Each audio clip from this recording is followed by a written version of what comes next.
not.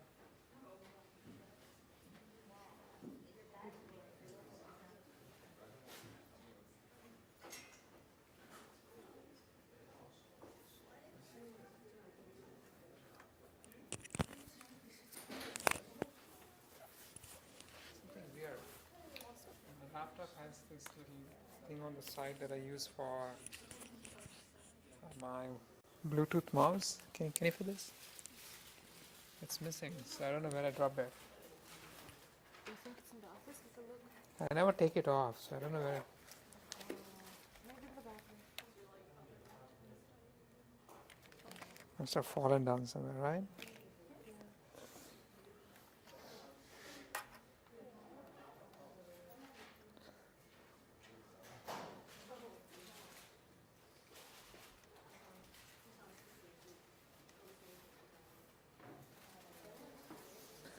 Morning, everyone. Oh my, I'm really sleepy.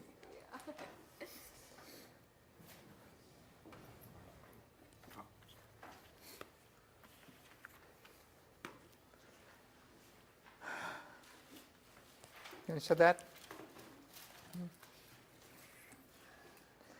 Those of you who are so sleepy that you want to wash your faces, please go do that now.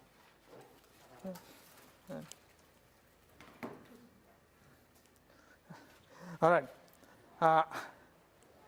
What was the last thing we were talking about? CTC. Okay.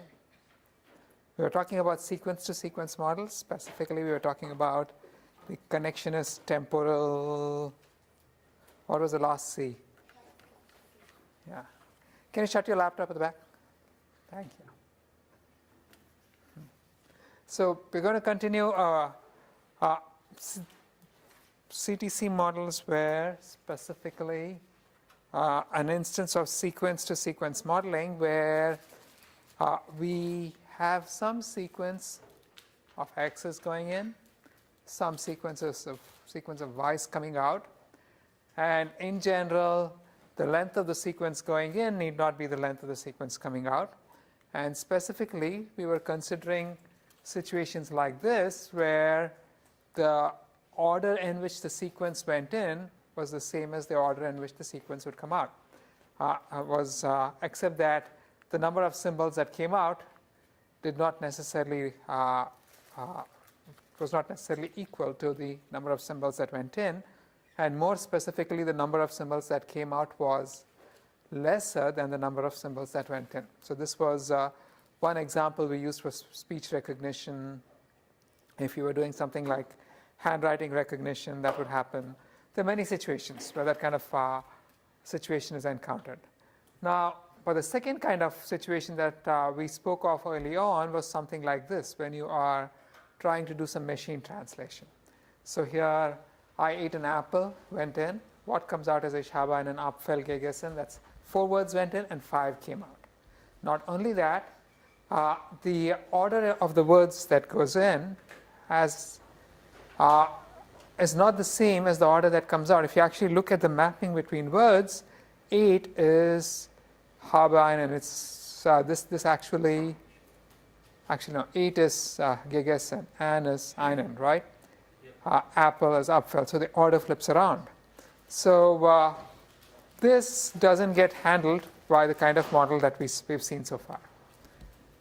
What we have seen so far is the aligned case where the input and output sequences happen in the same order, meaning that if you saw that you can sort of assign a mapping which says that this symbol you can assign a mapping between the output symbols and the input symbols, and that mapping is going to the mappings are not going to cross over, whereas what we had over here was that the mappings crossed over, right? So this is what we're going to be looking at today, which is sequence goes in, sequence comes out. There's no notion of synchrony between the input and the output. There may not even be a notion of an alignment. So there's no synchrony because the input and output are different lengths. You don't even have an alignment because if you actually begin to try to find mappings, these mappings can cross over. So before I do that, I'll spend a few minutes talking about modeling language because the example I will be using primarily is going to be one of language, and some of the first real application of the kind of model that we're going to be looking at was in machine translation. And the biggest application continues to be in modeling language. So it actually kind of makes sense to understand about modeling language in general. So we're going to think about modeling language using time synchronous nets and more generally about language models and what are called embeddings. So you remember when we began talking about recurrent networks, one of the first examples we saw was this guy, where we saw this complicated looking piece of code which we discovered was actually produced completely spontaneously by a language model, now by a neural network. So we've gone through several lectures of neural networks, recurrent neural networks. Perhaps we still don't know how to generate this language, this piece of code, right? So let's see how this could have been done, and that goes back to modeling language. Now, so let's start with a couple of very simple examples. Suppose I gave you this sequence of characters, and I asked you to predict the next character. What would you give me? Obviously, right? And if I gave you that sequence of words, what would you give me as the next word? A go, right? So the past words almost uniquely predict the next word. Now, suppose I take this as my model for language, then what would the nature of this model be? First, what would the nature of this model be? If I want to train a model that can perform this mapping task, what would this model look like?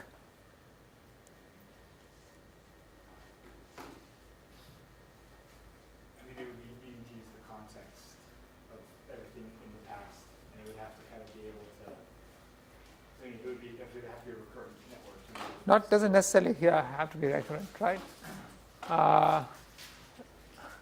Suppose I just gave you the last 5 characters of this thing, right? So how far back you have to go need not necessarily be all the way back to infinity, although there's reason to believe that you would want to. But more generally, if you were trying to cast this as a model, how would you do this? You would have some kind of a function which takes a sequence of words or symbols. It's going to produce an X symbol. That's about all it is to it, right? And the rest of the magic is in how you train this. So you would represent your words or your characters as one-hot vectors. You pre-specify a vocabulary of n words or symbols in general. So let's say you're trying to predict words. 7 years, the next word. What is the next word? So in this case, you'd have a vocabulary of n words, which you would order in some in some standard order, maybe lexical order. And then represent each word by an n-dimensional vector with n-1 zeros and a single 1. This we've seen, one-hot representations. So aardvark is the second word in the sequence. It's going to become a 0, 1, followed by several zeros. Aaron is the third word. So it's going to be 2 zeros, a 1, and several zeros, and so on. Characters can be similarly represented. For English, you're going to need about 100 characters because you need 26 lowercase characters, 26 uppercase characters. You need the digits, special characters. You need, in fact, fewer than 100, 80 something, to get most of these covered. So now, when I'm trying to make my prediction, if I want to remember, functions, predictors don't work off words. They actually work off mathematical representations. So your function is going to be something of this kind. This would be the representation, a one-hot representation of the word you're trying to predict. These are one-hot representations of the words that, I don't know what this, these are one-hot representations of the words that are being considered to make the next prediction. And f is whatever function that is actually performing the prediction. So in this case, if I were to cast it, if I were to draw out a diagram of this for this function, that picture is going to look like this. And once I actually draw this picture, it becomes very obvious to you what's inside the box. That's going to be some, from everything that we've learned so far, that's going to be a neural network of some kind, right? But here's a problem. All of these vectors are high dimensional. If I have a vocabulary of 100,000 words, then what is the dimensionality of each of my one-hot vectors? It's 100,000, right? In this 100,000 word, but the dimensionality of the space in which we are living is 100,000. How many points do you actually have in this 100,000 dimensional space? You're going to have a, pardon me? It's going to be 100,000, right? The dimensionality increases linearly with your vocabulary. So even if you assume that each point used a small volume and wasn't just an infinitesimally small vanishingly small. I mean, if each point actually had a volume that wasn't 0, what fraction of the entire volume would you actually be using? Pardon me? So basically, the space is empty, right? You have this huge 100,000 dimensional space, and this 100,000 dimensional space, you have 100,000 points. So if you happen to be lost in this 100,000 dimensional space and you are trying to find the next word, you're not going to get there. You're going to die, right? So here's the real picture. You have this, and exactly where do these 100,000 points live? Where in the space? Let's consider the three-dimensional space. I have a vocabulary of 3 words. Every point is going to be, every one of my words is going to be one of these 3 red points, because it's going to be either 001 or 010 or 100. It's going to be on an axis, and it's going to be a distance of 1 from the origin. So the actual volume used, you're using only 1 point. So the actual volume used of the space used is 0. So although 100 has some interpretation over here, if I took 1 epsilon delta, which is just a teeny smidgen off from that point, this one has no meaning. What does it mean to be just slightly off from the word aardvark? There's no interpretation to this thing, right? But even if you assume that each of these points has a little volume, what is the actual density of the points that you're using in the space? The density is going to be order of n over r raised to n, where n is the size of the edge. So yes. What is R? Any r, you can choose your r, right? But the point is, if you decide that this is some unit, 1 of some unit, whatever that unit might be, right? The whole point is that it blows up exponentially, inversely exponentially, and it's basically almost 0 as your vocabulary increases. Every time you add a word, you add a symbol to your vocabulary, the density becomes exponentially smaller. This is a highly inefficient use of dimensions. So considering that this is such a highly inefficient use of dimensions, obviously there is no semantic interpretation to be had for the rest of the space other than those points themselves. So why would we want to use a one-hot representation of this kind? Anybody?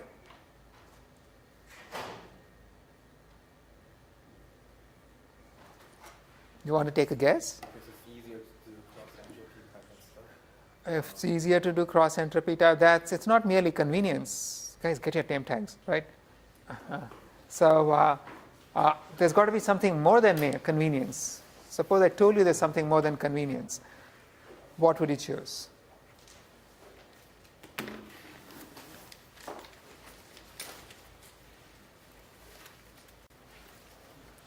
Jawan? Anything? Okay. Anyone? You want to take a guess at what other reasoning you might have?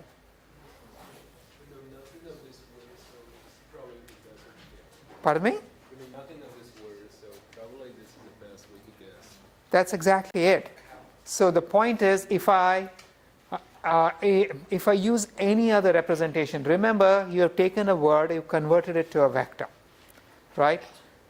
The distance between vectors has some meaning at this point. So anytime I assign points in the space to to these symbols, I'm also assigning a distance between these points. Now, a priori, before you know anything else, do you know if this word is semantically closer to this one or this guy? You have no idea, right? So what you really need is a representation where you are not biasing the representation towards anything. Correct? That means you want the distances between any 2 points to be the same as the distance between any other 2 points. And this representation basically assures you the distance between any 2 points is identical. So if you look at this length, which is the length from this corner down to this corner, or the length from this corner down to this corner, or the length from this corner down to this corner, all of them are square root of 2, right? So all of them are equidistant. Make sense? But then, in an effort to be unbiased, we're making a highly inefficient use of the space. So perhaps we don't really need to be unbiased, and perhaps we can actually make a more efficient use of the space. How would we do that? We can try to project all of these points down to some lower dimensional subspace. Now, the risk of projecting that points onto some lower dimensional subspace is now the distance between points begins to change. And because the distance between points begin to change, you're implicitly saying that these 2 words are more similar than these 2 words. You're actually assigning some relationship semantics to these words by the sheer act of projecting things down to a lower dimensional space. On the other hand, you're going to get a much higher density, a much more efficient use of the space. The density is going to be orders of magnitude greater than what we originally had. Earlier, you had n over r raised to n. If I project it down to m dimensions, it's going to be n over r raised to m, right? So what would this plane be?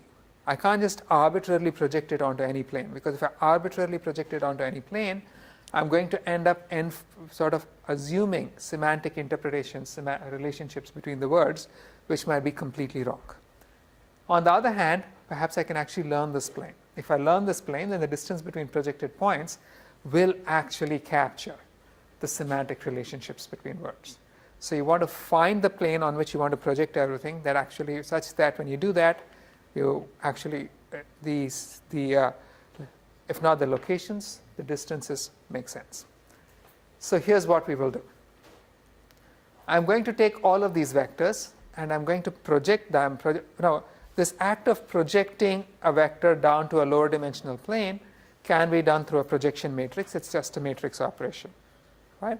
I multiply it by a matrix. If I multiply it by a matrix, the vector gets projected down. So I'm going to multiply each of these vectors by some matrix, project it down so that now instead of an n-dimensional vector, you have an m-dimensional vector. I'm going to learn the same projection matrix obviously applies to every word, right? And now, when I actually perform my prediction task, I'm going to work off the projected down vectors. I'm going to use the projected down vectors and use those projected down vectors to predict the next word or whatever else it is I'm trying to predict. And what is a matrix operation? A matrix operation is simply a linear transform, right? This is like multiplying this vector by a matrix is like having a single layer of perceptrons with a linear activation. The distinction over here is that this network is identical to every one of them. It's the same matrix being applied to every word.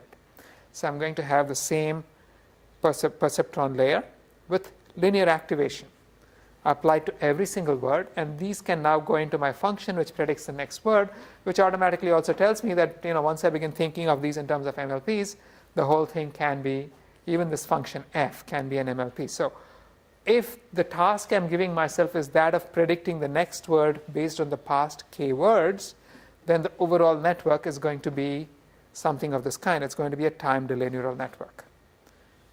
So you would be predicting W5 in this case using W1 through W4, except all of these 4 are going to be projected down. These projected down vectors are going to go into whatever this box is, and you have the rest of the network, which is going to make a prediction about word 5. Then W2 through W5 are going to go in through the same network, and all of them are going to get projected down in the same manner, and then you're going to predict W6. Then W3 through W6 are going to go in, you're going to predict W7, and so on, right? Now, this is now beginning to model language. It's beginning to model what the next word might be given a history of words. This particular one is a neural probabilistic language model by Benji et al. And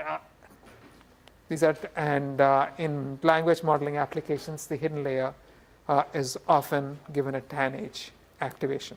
But this is kind of a bit tangential to the main idea itself of how we are actually casting the whole modeling problem. And now, how would we actually learn this network? How am I going to learn these parameters and these projections? Very straightforward. During training, I have my incoming text. So when I have W1 through W4, this output is actually going to be a probability distribution for all words, right? So, and then there's the target output. After having seen W1 through W4, I wanted to predict W5. The target output is a one-hot representation of W5. The actual output is going to be a probability distribution over all the words. I can compute a divergence. I can keep computing a divergence in this manner for every single word to be predicted, and that divergence can work its way backwards, and I can now go ahead and use backpropagation to learn everything. The key point here is that all of these P's also represent a single layer of perceptrons with linear activations, and these P's are all tied state. I mean tied parameter networks, in that every P is the same as every other P. And we know how to deal with tied parameter networks, right? Yes? Is that the same with shared parameter network? Pardon me? Type parameter, is there a difference between that and a shared parameter? Or shared parameter, the same thing. They're the same. Same thing, right? Shared parameter networks, right? So, but once we figure out we can do this, you can actually have other kinds of formulations. I could be trying to predict a word based on everything that happened before the word and after the word. Or I could be using a single word to predict everything that happened before and after. All of these are variants of the same basic idea. Or I could have so this guy looks more like a two-dimensional bidirectional predictor, time delay network, right? That you're scanning the input left to right, you're scanning the input right to left, you combine the two predictions to make your final prediction. So all of these are possible, and they're all different variants of the same basic idea. You end up learning representations such as these. So in the projected space, what exactly do you learn?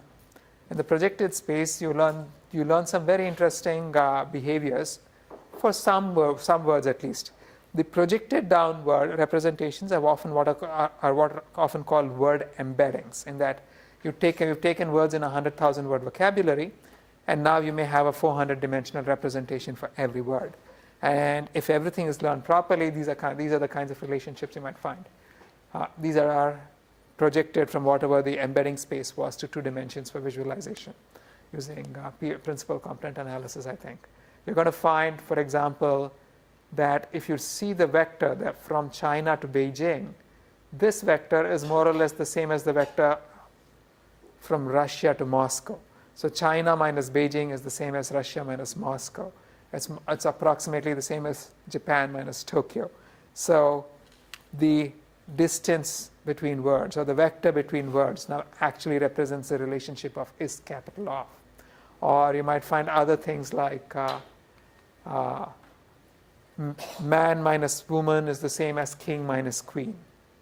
So you end up actually learning these very interesting little relationships, semantic relationships, if the entire network is learned properly. Right, questions? No. So now we are going to plunge forward, and we are going to actually begin looking at the problem that of the day, but I'm still using language as our primary example. We are talking about recurrent networks, yes?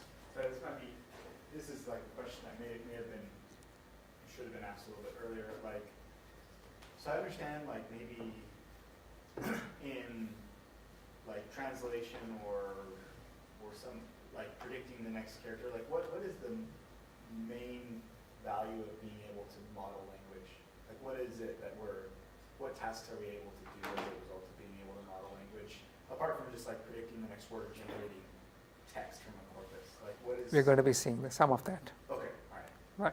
Right. So, but if you're doing speech recognition, for instance, then when you're searching through the sequence of, remember at each time we got a sequence of word probabilities. If you want to go through it and predict the most optimal sequence of words, then you're going to be using a language model. If you're doing machine translation, you're going to be using a language model. And we will see an example right here in a few seconds, right? So here I'm going to be, let's take this thing a step forward. From time delay networks, I can use the infinite paths to predict any word. In that case, this network would be a recurrent network of this kind. The hidden layers may be one or more layers of LSTMs. LSTMs are useful because, as we know, LSTMs remember stuff, and their memory is based on the input rather than the parameters. You can train the whole thing using back propagation as before, and that after seeing the first k words, you're supposed to predict the k plus 1th word, and that is the target output. So you can compute the divergence exactly as we saw earlier, and you can use the sequence-based divergence to go back and learn all of the parameters of the network. So assuming I have learned this network, how can I now generate language? I can give it the first 3 words, and based on the first 3 words, it's going to output. So let's say I have the network all trained in this manner, that I've given it lots and lots of text, and on the text, this network is recurrent. We're talking about recurrent networks now. And on this text, it's taken, you've taught it to always predict the next word. So you consider all the input until now, all the words until now. The target prediction is the next word, and whatever output you do get, you compute the divergence, then divergence between that and the next word. The cumulative divergence over your training set is going to provide you the overall divergence. You can go back and use back propagation to update your parameters. So let's say we've done this, right? Now I have a trained network. How can I use it for that little problem we just saw? I can now start off by giving this network the first, say, 3 symbols. So I could give it the first 3 characters of my program, or the first 3 words in the story I'm trying to generate. And it will produce, there should have been 4. It's going to produce a probability distribution over the 4th word in the sentence. So what I could do now is, from this probability distribution, I can select a word. I could select the most likely word. But I could also use some kind of a random sampling process mechanism to randomly generate a word. And now I have the 4th word. That 4th word now goes back in as the next input. And now it's going to produce a probability distribution over the 5th word. And I can sample from that, and that goes back in. And I get the 5th word, that goes back in. And I can repeat this process, and I can keep continuing this process till I get to a natural termination. Now, this tells you 2 things. I can keep generating, ad infinitum, right? I need some way of knowing when I'm done generating data. So typically, anytime you have text is going to be a sequence of words, and when it is done, we will use a marker which tells you are done. So this marker is also considered part of your vocabulary. And so you will continue generating until the end of sequence symbol or end of line symbol is generated, and that is going to be the completed generated text. And that's exactly how this thing was generated. Now I also have this example where someone did the same thing to generate music. Unfortunately, for whatever reason, my laptop suddenly decided it doesn't want to play this.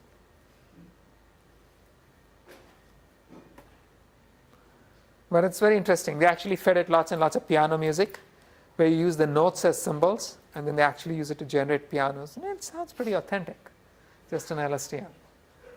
And you can go to that web page over there on the slides. And So what was the input? Piano music? Is it like classical, or what did they just fed, like, is it all this music have to kind of be the same in order to produce a certain type of music, or I'm not exactly sure what they fed into it. I think it could have just been sheet music, or it could have been the actual audio. I'm not really sure.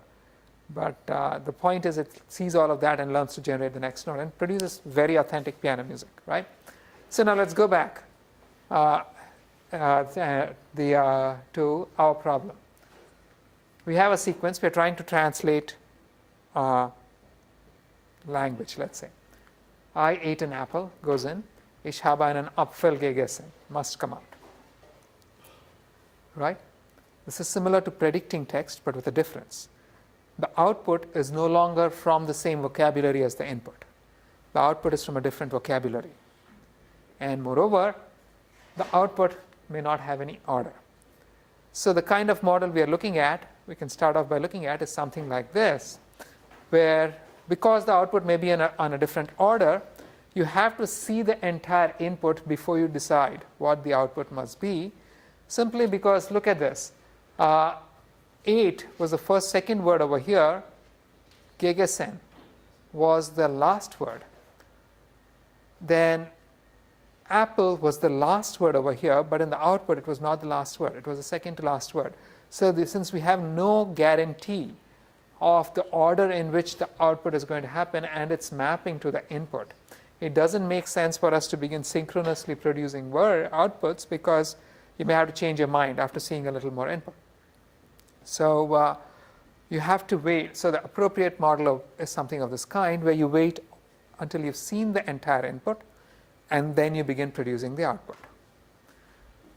So this is easy. Here is the actual model structure that you're going to have. You have two components to it. You're going to have an input, which I've represented by these red boxes. The input will be consumed by a recurrent structure, which is going to produce a hidden representation shown by the green box. And this hidden representation captures all the information about the input, which is now going to be fed to a second module, which is shown by the second column, which is going to use this to recurrently produce text, as we just saw when we were producing text a few seconds ago. So here is this. So there are two blocks to this. This first block takes the recurrent structure. It's going to take the input, I ate an apple, end of sentence. Remember, we must have the end of sentence marker to indicate that the thing is over, right? So I ate an apple, end of sentence. This would be consumed, and the recurrent structure is going to learn a hidden representation. The final red box summarizes everything it has learned about the input. Subsequently, you're going to have the second recurrent network, which is the second column, which uses this hidden activation as the initial state to produce a sequence of outputs. So the output at each time becomes the input at the next time. So you'd have something like this. This hidden activation is going to be used to produce the first word. But then you're not going to just throw out a sequence of words. You're also going to use the kind of language modeling structure that we just saw. The word that you produce first goes back in, and now the rest of this generation looks exactly like the language generation that we just saw. So what changed was how the language generation was instantiated. Previously, we said, I'm going to give you the first few words.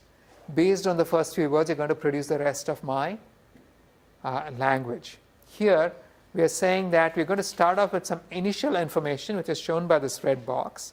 This initial information is obtained by processing my input, and I learn a hidden representation which summarizes my input.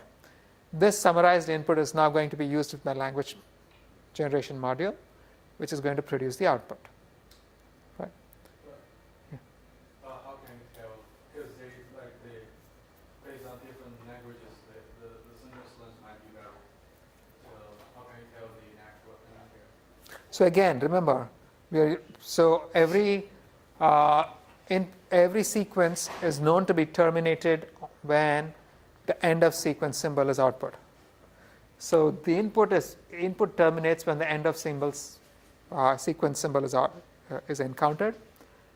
The output too is going to have an end of sequence symbol, and so you're going to continue producing outputs till you generate the end of sequence symbol, at which point you stop generating.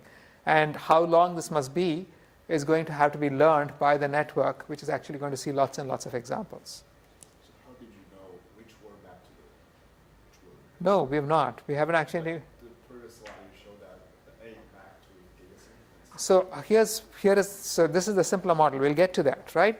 But over here, we are hoping that this somehow captures the concept, the underlying sentence level semantic, and that is going to be used to produce the rest of it. So in principle, instead of just doing something sequential, this could actually go back and feed to every one of these blue boxes. And that way you're actually not just producing language blindly, but also sort of referring back continuously to the inbuilt semantic that you got, right?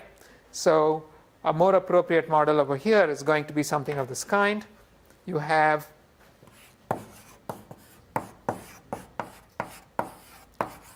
right, this is, word, and then you've got the end of some EOS, and then this is going to be, and then you have the W hat, and you'd have the next one, and then what you could do is just, instead of taking just this, you could also take this guy, right? And keep referring back to the complete semantic interpretation of the input. So for the next word, you would have an output that is going to go back in, but then you're going to take this as your input. So at each time, you keep referring back to what was the summarization of my input. Caleb, question on your face? So wait, what is the capacity of this? Like, what if I have a sentence that's like 100 words long? Won't that be covered? Won't. In theory, in practice, it won't, right? So these are models. They have their own limitations. I mean, if you wanted to learn to generate 100 word long sentences, you're going to have to give it millions and millions of 100 word long sentences to train it. And good luck finding those, right? Why, like, Google Translate still doesn't work well? Google Translate doesn't quite use this model. We will get to that, right? But you're right. That's why it doesn't actually work. It's not these models. How much can you summarize into one poor little block over here, right? Doesn't matter how deep it is. That thing is, you're overloading it. So this would be a more appropriate structure, and people do use that, although I haven't actually shown this over here. But think of this as an intermediate between stage 1 and stage 2 of what we're going to talk about. Are networks trained independently and then in synchronous? No, you will see this, right? So again, just a quick recap. You have this initial value. This initial value is going to be learned. This whole entire network is going to look like this. And it may have one hidden layer, it may have two hidden layers, it can have any number of hidden layers, and observe that the input could actually be processed by a bidirectional network. We don't really care how the input is processed. All we are really interested in is that the input eventually produces a hidden representation, a summarization that goes into generating the output, producing the output, right? And exactly how you what kind of architecture you use is a matter of great flexibility. There are various architectures proposed in the literature. Here's one example. Here is another. So here you have a two-stage input, a two-layer hidden representation, and these layers just feed directly forward on. And there too, you can use this kind of structure, right? So, everyone with me so far? We're going to decompose this conceptually into two blocks. We're going to call the block that actually learns this compact representation of the input an encoder. We're going to call the block that uses this compact representation to generate the output a decoder. Okay? Again, keep in mind that the input sequence is must be terminated by an explicit end of sequence symbol. That's when you know that you are done processing the input and now you must begin producing the output. And you stop producing the output when you encounter an end of sequence symbol. So again, you're not actually going to feed it words. The words would be represented as one-hot representations. And one-hot representations, again, we saw are highly inefficient. So you may actually use some kind of an embedding to zap the word down to a lower dimension. Of course, when you do that, the embeddings you use for for the input can be, or usually are, different from the embeddings you use for the output. Because think about this, the embeddings for English have nothing to do with the embeddings for German, right? So these two would be very different. In the slides, I'm actually not going to show the embeddings. I'm going to assume that these embeddings are part of the network. The embeddings are not there in the output. When they come back in, they're going to get embedded, okay? So what does the network actually produce? At each time, it's going to produce a probability distribution over words. So once you get to this end of symbol marker, you're going to get this little red box, which summarizes the input sequence.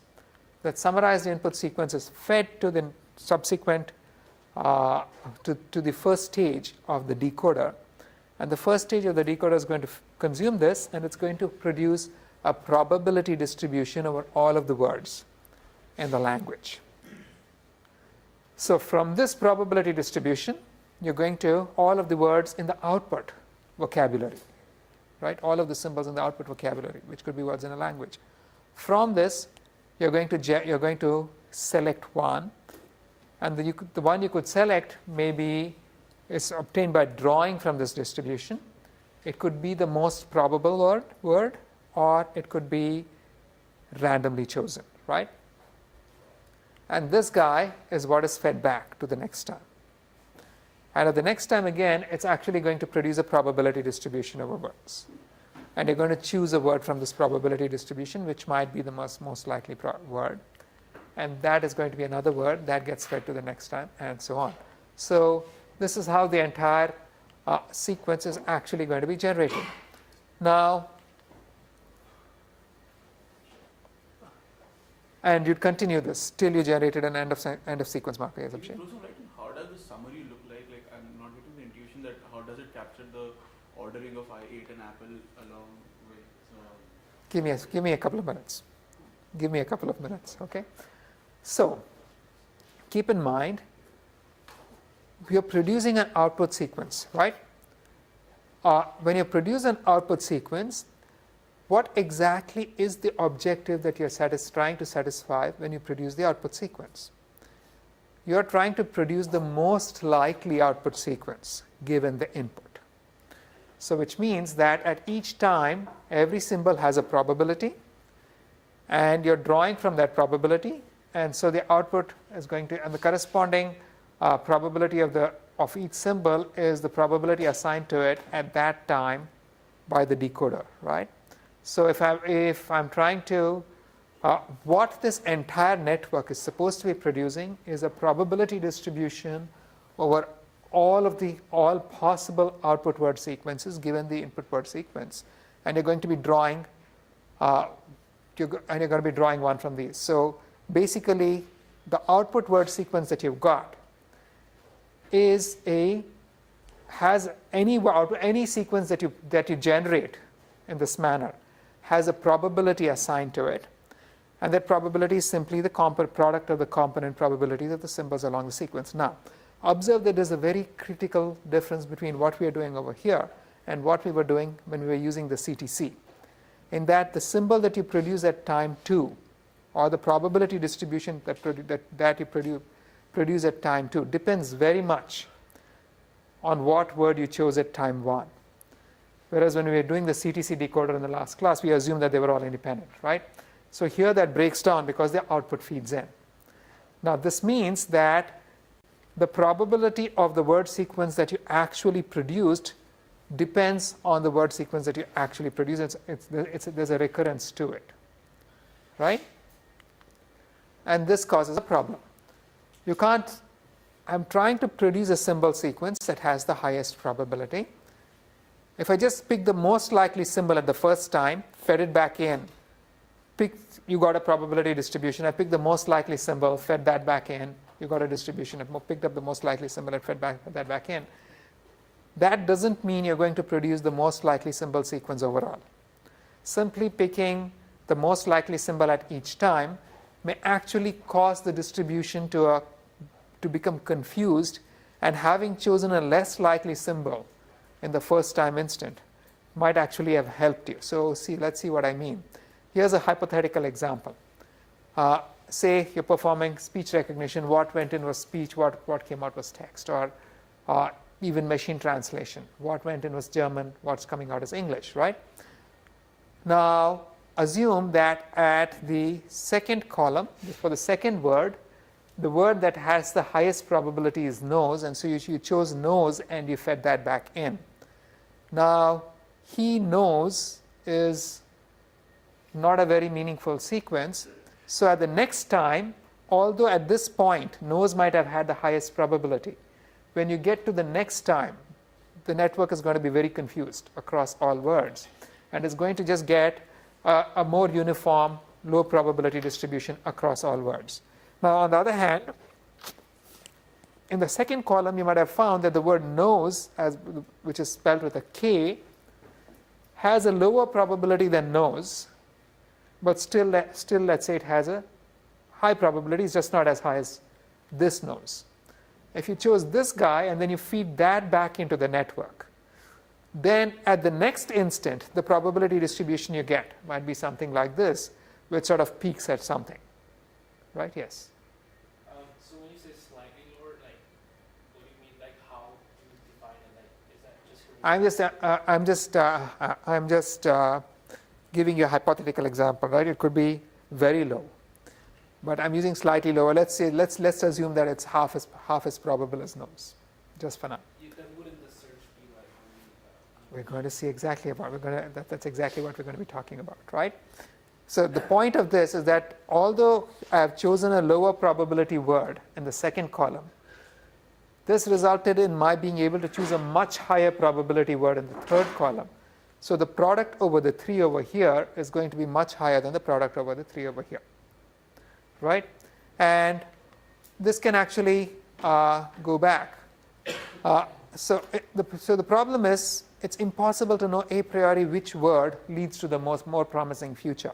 Should we draw, NOSE or KNOS? And the effect may not be obvious until way down. In this example, I've sort of come up with this cranky example where you can see the effect almost immediately. More generally, this may not happen.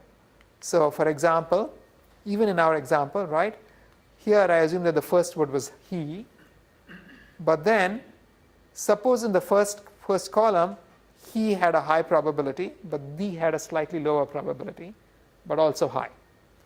If I had chosen the in the first column, then in the next column, nose might have been a better choice, and the nose smells might have actually had a very high probability, but I killed it by not choosing the in the first column in the first place.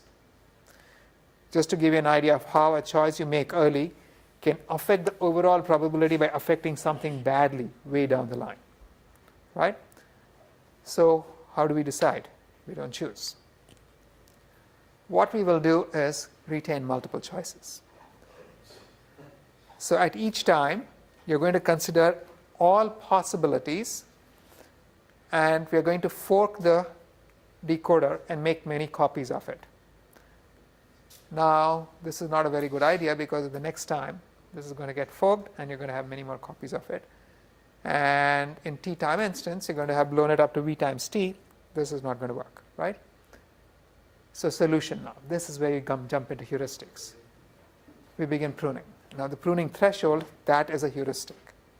But once we assume that we're actually going to use a heuristic, at each time I'm going to use only the top k scoring forks. So at the first time, I have probabilities for k words, right? This guy's, I'm going to have k words. Each of those k words, or I'm going to have v words. Each of those v words has a probability. I would just choose the top k. So if I say k is 4, in this case, if I chose k is 4, I'd have only 4 possible inputs, or let's say I'm choosing k is 2. I'm going to kill everything, and I'm only going to retain the 2 top possibilities from the first column. But then at the next instant, each of these 2 top possibilities is going to blow up into v. So now I have 2v outputs. Of those 2v outputs, again, I will only choose the top 2, except how do I decide the top 2? The top 2 is based not just on the probabilities within this column, but the product. It's going to be the product so the actual score assigned to this one is going to be the product of the probability to this he and this high. The product of this he and this nose, this he and the next word. Here it would be the eye, the nose, the whatever, right? You're going to keep multiplying. So you have 2k terms over here, and you'd pick the top two, and you'd end up with something like this, right? The top two is Across everything. oh, I see. Across everything, right? And then these two are going to give you some collection of outputs again. Of these, I'm going to choose the top two. And again, the top two that I would choose is based on the cumulative probability all the way to the leaf, not just the local probability of the leaf itself. The cumulative probability of the leaf is the product of the entire chain. And that's going to change what the actual score is. No, the k is a heuristic, right? And depending on how much memory and how much computation you have at your disposal, you choose a k. So, and now you can keep going forward, right? At each time, you're actually, the actual pruning is done based on the cumulative probability across the entire path. Everybody with me so far? Right? It's nothing particularly complex. When do you stop? Now you would think that you want to stop as soon as the first of these paths hits an end of sentence symbol. Well, let's assume we do that. Then the rest of it could continue onwards, and you could keep producing more and more outputs as alternate probabilities. Each path is going to terminate when it hits an end of sentence symbol. But see this strange thing? Although this guy hit the end of sentence symbol first, this may not actually be the most probable output, because all of these might have had sufficiently low probability that this guy actually ends up with a net higher, overall higher net cumulative probability. So let's say this was 0.1, this was 0.1, and this was 0.1. And let's say this was 0.5, this was 0.9, this was 0.9, this was 0.9, this was 0.1. The second path is actually going to end up with a higher probability than the first one. So although you're going to favor shorter paths, you're not always going to pick the shortest output. And you can keep continuing to produce outputs to get more than one possible output, right? This is no guarantee that you're actually producing the most likely output, because you're pruning, and pruning, as we know, is an inadmissible heuristic. I assume you all know what I mean when I say an inadmissible heuristic. No? So there are two kinds of heuristics: admissible heuristics and inadmissible heuristics, obviously. What an admissible heuristic is it's a heuristic that guarantees you that if you apply this heuristic, the final answer you get is the correct answer. In the case of an inadmissible heuristic, that guarantee is gone. So here, this is a pruning is an inadmissible heuristic. You are likely to not get the most probable word sequence, but you're still guaranteed that you'll get a highly probable word sequence. So everybody with me still, right? Because now it gets a little more difficult. So how do I train the system? I must learn to make predictions appropriately. So given I ate an apple, I want to produce Ich habe einen Apfel gegessen, right? Forward pass, I'm going to input the source and the target sequences. So this is my training data. I ate an apple, Ich habe einen Apfel gegessen. And this would be the complete input to my network. The desired output, what are these desired outputs going to be? This same sequence shifted one left, right? And so, straightforward. Back propagation. You're going to get exactly what you want. Not, again, remember that at the input you have embeddings, but we're not talking. I won't explicitly talk about this. So, backward pass, you compute the divergence between the output distribution and the target word sequence. You back propagate the derivatives to the network to learn the net. Now, in practice, people do some strange stuff. They're going to be using stochastic gradient descent. And so there, they would actually, the way this is described in the papers, although you produce the entire output, you're not going to take gradients from the entire output. You're going to randomly choose one of the words in the output to take the gradient from, and that's what you're going to backpropagate. And so for each input-output pair, only one of the words in the output or some subset of the words in the output is backpropagated. And this is to sort of make the whole network more robust in its ability to generate language. This way you're providing fewer anchors, and it should still be able to learn to produce correct things, even though you don't give us the complete set of anchors. Now that's, again, I can't vouch for it. I'm telling you what's in the papers. I haven't done it myself, right? So given several training instances, forward pass, you compute the output of the network. Note, both the input and the desired output are used in the forward pass, right? And in the backward pass, you compute the divergence between the desired target and the actual output, and you propagate the derivatives of the divergence for updates. Now, here's one standard trick of the trade. Instead of feeding the input left to right, you flip it around and feed the output right to left. You start off with the end of sentence symbol and work your way down to the initial symbol, and then produce the output in the proper order. The idea being that the first word in the input is typically directly related to the first word in the output, and so you give it a better anchor when you're producing the output. And this seems to work better. Now, these are all empirically derived results, so who knows, right? But the rest of the tricks, the rest of the learning is exactly as before. You just choose, for each input-output pair, you're going to choose some subset of output words to backpropagate divergences from. Now, this is both during training and during actual conversion, right? So here's the overall training. You're going to be given several training instances. If you did use this flipping heuristic, you'd compute the output when the input is reversed, and then you do the standard backpropagation. So the kinds of applications: machine translation. My name is Tom. It has to be converted to, ich heiße Tom, or my Name ist Tom. Now, these, if you actually, ideally, if the network were doing the right thing, both of these would be high probability outputs, or an automatic speech recognition, but dialogue. So this is the person saying, I have a problem. The machine must come back with, how may I help you? Dialogue generation is exactly the same problem, right? You have a complete sequence of words going in, and a complete sequence of words must come out. So this is just, it's amazing. I keep speaking of machine translation as an example, but you see all of these other applications that just naturally pop out. Or image to text. I can give you a picture and you generate a caption. So what is the hidden representation itself? Here is an example of the kind of stuff that you actually learn. It's quite interesting. It's, in this case, this is from Sequence to Sequence Learning with Neural Networks by Sutskever et al. They reduce the dimensionality of this to 2 dimensions just so that you could visualize using principal component analysis. And they plot it. You just see these 2 sentences are semantically very similar. Mary admires John, John admires Mary, right? And look at Mary admires John, Mary's in love with John, Mary respects John, all end up getting clustered in one region because they are similar. The order is flipped. John admires Mary, John is in love with Mary, John respects Mary. They are grouped together on the other side, yes?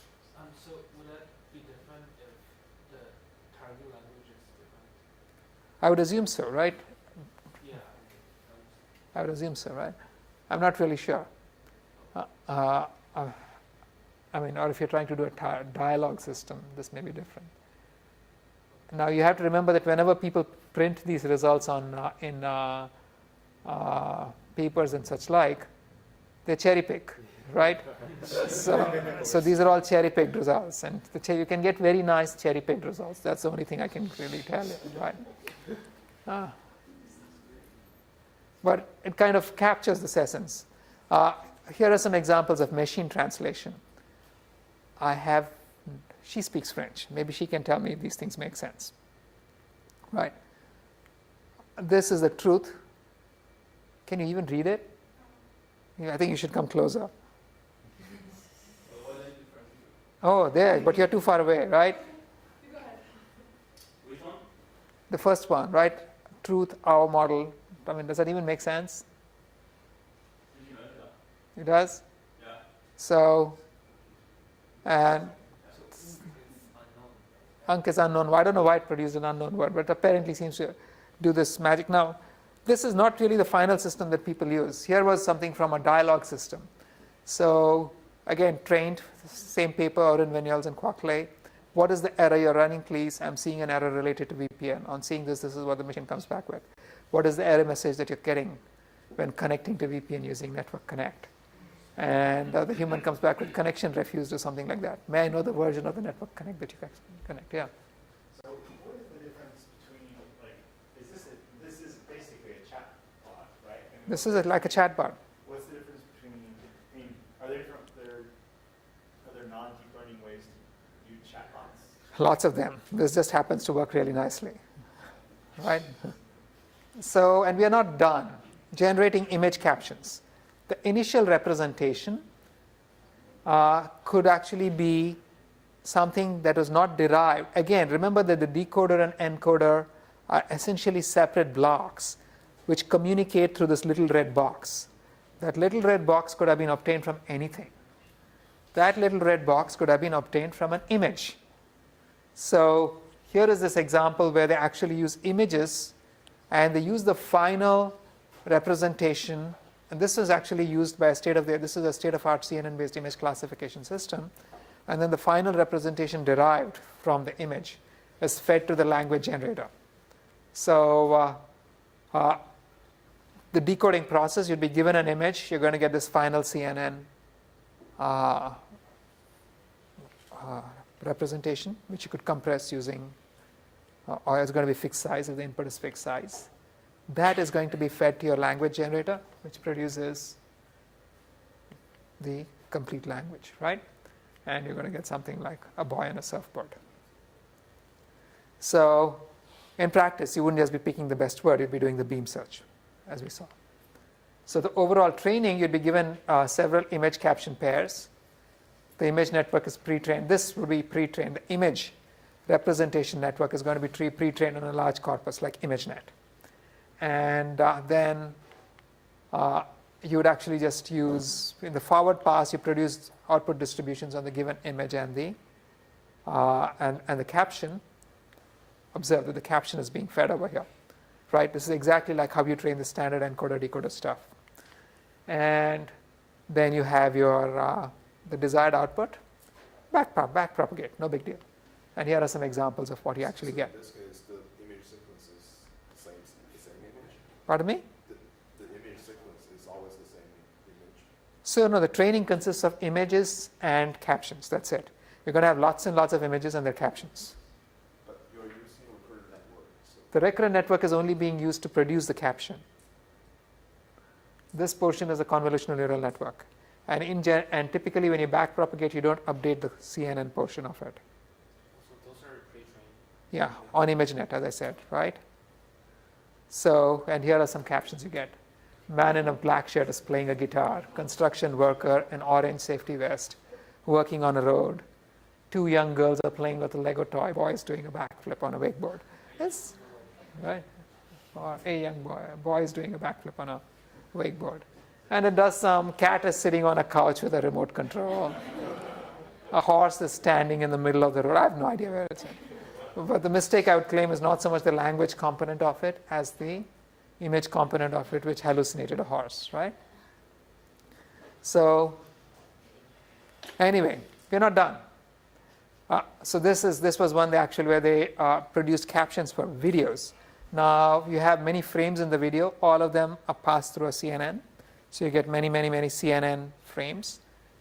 These guys are mean pooled and passed as extra input to the language producing component. But the same idea remains, that you're encoding something, you're feeding it to a language generator, you're producing language. Now, once you begin breaking things down into the simple concept, suddenly the magic goes away, doesn't it? It's kind of, yeah, it makes sense. But then it's still magic, but you're going to do it in your homework, so no big deal, right? Then it'll stop being home magic. After that, it's going to be just cussing us on Piazza. But then, here is something extra that is happening. We are assuming that all the information about the input sequence is embedded into a single vector.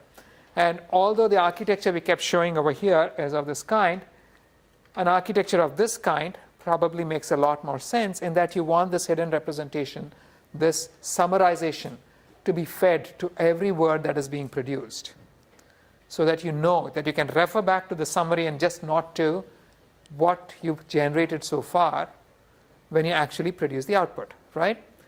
So hold this thought in mind. But then, regardless, you're expecting this summarization to capture everything about the word, everything about the input, and you have this one node that is being overloaded with information. In reality, the hidden values everywhere may carry information. And this information may actually get diluted as you go downstream, as you keep processing stuff. Also, you're trying to put everything out here, but then if you look at these guys individually relate to the outputs, and the mapping may not be straightforward. So this guy, for example, ish is I, but 8 actually becomes Haber Gegesen. So this thing connects to both Haber and Gegesen. And becomes Einen, Apple becomes Apfel. So you see everything sort of connects up. You can have one-to-many mappings, many-to-one mappings. It's not very clear that you can just summarize this whole thing into one little vector and use that for everything, correct? So, well, you can try to deal with this by saying, I'm going to look at all of these guys when I produce every word. So instead of having a structure of this kind, you can say, I'm going to look at everything. But that doesn't make sense, because the network size is going to vary with the size of the input. That's not something we're prepared for. So let's do something else. For simplicity's sake, I'm separating the encoder and the decoder visually. The encoder is going to produce a sequence of hidden representations, and I have agreed that these hidden representations individually have meaning for these guys. So what I will do is, instead of just giving the final summary, I'm going to compute a weighted combination of all of these hidden representations and feed the weighted combination to the decoder at each word.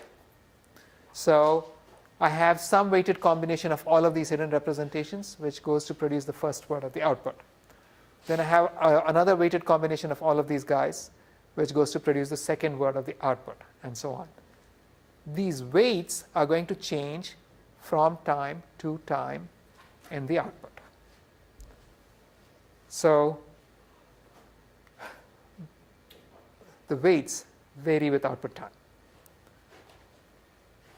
Now, the input to the hidden decoder layer over here is going to be the weighted combination of these hidden values. The weights are scalars because it's a weighted combination, right? Now, in reality, the weights could be vectors. You get a little more ugly math. It could be matrices. So here's the problem we are left with. This makes sense, right? Ideally, if I did this, then you should have some mechanism which determines that this is Ich habe einen Apfel gegessen, right? So that the weight for this guy, H0, is very close to 1 over here. That when I get to, whereas H1 must feature prominently in the weights for S1 and S4, right? Because 8 becomes habe gegessen. So the weights, if they are learned properly, should naturally decide which portion of the input is most relevant to the current output. But these weights that you learned, they're unique to the example, right? If 8 was not the same. We haven't yet learned them. I'm just giving you the basic idea of what we would like to do, right? So the weight obviously is going to be something that's computed on the current example. So the weight is not going to be something that is fixed. So what you want is a weight of this kind, which is some function of, so the weight assigned to any h is going to be a function of the h itself, but it's also going to be a function of everything that has been output so far. Which means it could be a function of, if you're trying to see what the weight must be at time t, it could be a function of is going to be a function of the weight assigned to any h is going to be a function of that h and the hidden state for the output at the previous time. So then you understand what we are doing over here, right? So here, for example, if I am producing something, I have all of my hidden guys, and then I have my decodes. So all of these are going to combine to produce, when I'm trying to produce the next word. And the weight assigned to this edge is going to depend on this hidden value and this guy. When I do it for the next time, again, right, the weight assigned to this edge is going to depend on this hidden value and this guy. So the weight itself becomes a function of both the hidden value of the input and the state of the decoder at the previous time. But then the weights, you have a second requirement for the weights. If you're doing a weighted combination, you want the weights to sum to 1.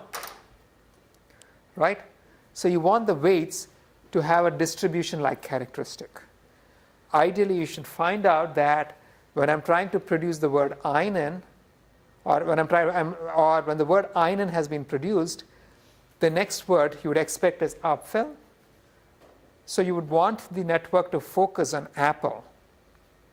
And so ideally, you must find that the weights that you learn in producing, when you're trying to generate any given word, naturally actually focus on the relevant portion of the input.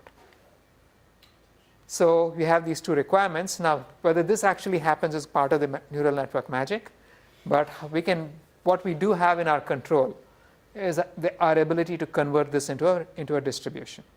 And so what we will do is modify the manner in which these weights are produced into a two-step process. In the first step, we're going to compute some function of the hidden representation and the state at the previous time for each time. Now, these functions are not necessarily any values that sum to 1, but then I can take this entire lot and put them through a softmax across the input sequence, and now I'm going to get a probability distribution over the inputs. And then I can use that, and the function g itself can have many forms. Standard examples are just the inner product between the hidden state and the state over here, but that expects that there you would expect that h and s have the same dimensionality. Or you can have a weighted inner product with a matrix in between, which actually allows you to have different weights, or different dimensionalities for the hidden state in the encoder and the hidden state in the decoder. Or this one was one of the first ones produced, which is a much uglier function, which takes a weighted combination of the hidden state here, the decoder state of the previous time instant, applies a tan h to it, and then multiplies that with some other number. So anyway, different functions have been proposed, but this again, as we know, choosing the specific functions, choosing the specific activation is a bit of a black art.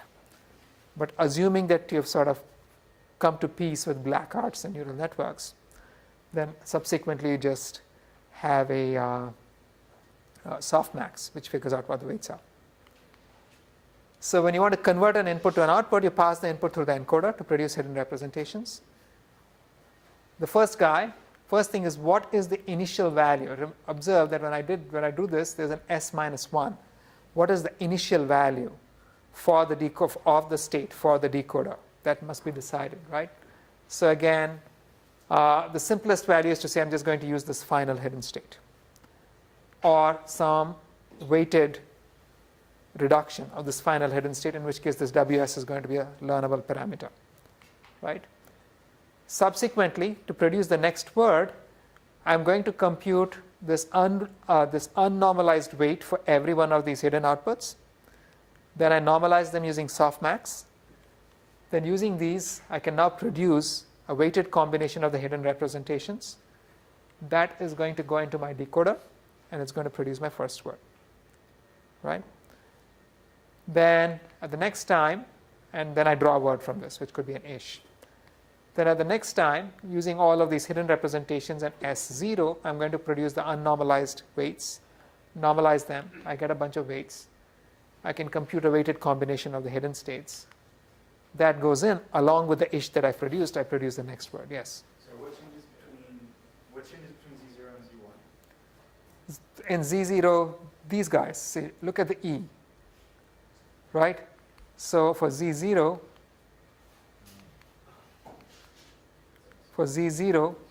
you had some weighted combination. This function G depends on the H's and S minus 1. Now it's at 0. And now it's as 0. But the weights in your hidden states, are they the same? No, so this E is giving you unnormalized weights for the H's. I'm using a softmax to normalize them. And so the output actually is doubly a function of H. It's a function of H through the weights, and it's a direct function of H itself. What's G? How do we get function G? So I gave you this example of different G's that people have used.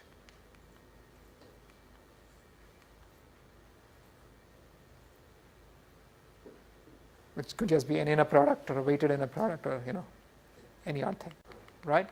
So it's nothing particularly fancy. It's all fairly straightforward once you get the idea, right? And you can keep doing that. And so you draw the word, produce the next set of weights, produce a weighted combination. The weights are going to change with each time, so the weighted combination is going to change with each time, and you can produce all the way to till you have produced an end of sequence symbol. Now again, selecting the most likely symbol at every time is likely to produce a suboptimal output. So what you're really going to do is the same pruning-based approach that we saw earlier. You're going to choose the top. You could prune it and use the top K technique to actually produce an output, right? Yes. Is this one for research? Yeah. Right. So now here's the interesting thing.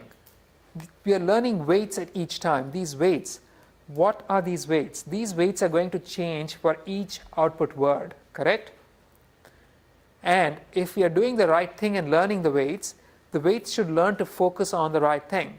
So here is an example of translation from French to English. The agreement on the European Economic Area was signed in August 1992. So can somebody who knows French read this for me? This is... You can't see it? So I'm going to do this in my horrible French, right?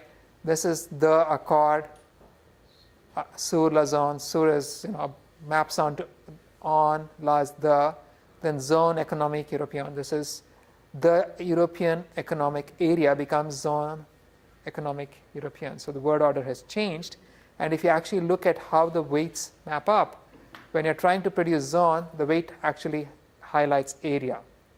When you're trying to map economic, it's actually highlighting economic. And then this European actually becomes European, right? So the weights automatically learn to figure out, there's an overall diagonal trend, but the weights actually learn to focus on the appropriate input words to produce each output word. So it actually learns things very beautifully. And here are more translation examples, yes? No, this is going to be, if you have n words in the input sequence, you're going to have n weights, right? These weights are being learned for every hidden output.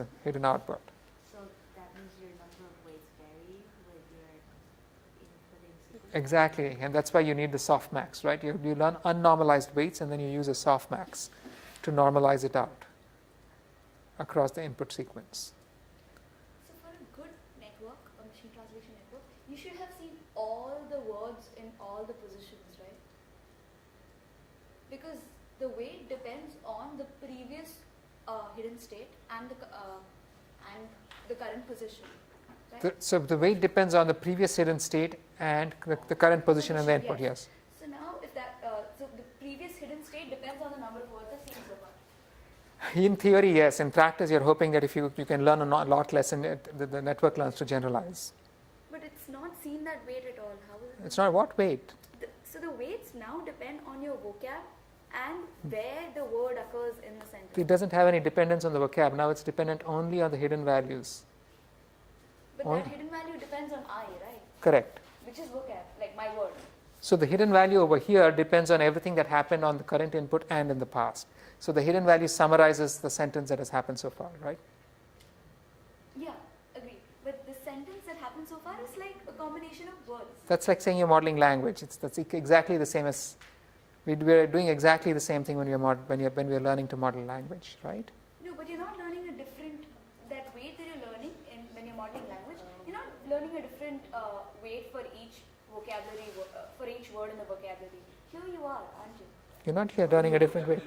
The weight is not fixed. Yeah, but one input here is one sentence. Okay, now I've learned that if I see 8 after I, this is the weight that I'm going to use. No, so basically you're really saying what you've learned is I 8 and maps onto this H, and that's you've learned to compute this function, right?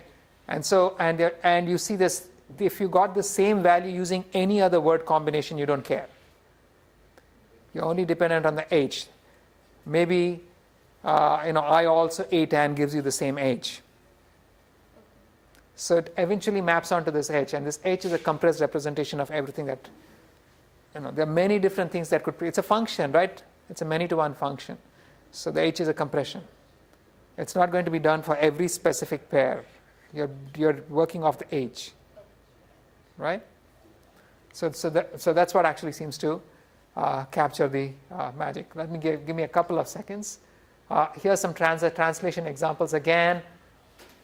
I'm believing that they're right, but this is the magic that happened in November of 2015 when Google switched from their older Google Translate models to neural translation systems, and they were actually using these networks. You'll find out exactly what we are talking about when you do homework form. So, right, it's easy. It's easy. Yeah. It's supposed to train like a blue translation system? You'll do a speech recognition system, but it's the same thing, right? Anyway, just give me a couple of minutes. Training the network is nothing. This is exactly what we were doing before, except now you have the forward pass. This is exactly like the earlier training system, right? You're going to feed the input over here. You're going to feed the target output over here. You have the desired output, which is just going to be the target output. This guy shifted one left. You compute divergences and train your network.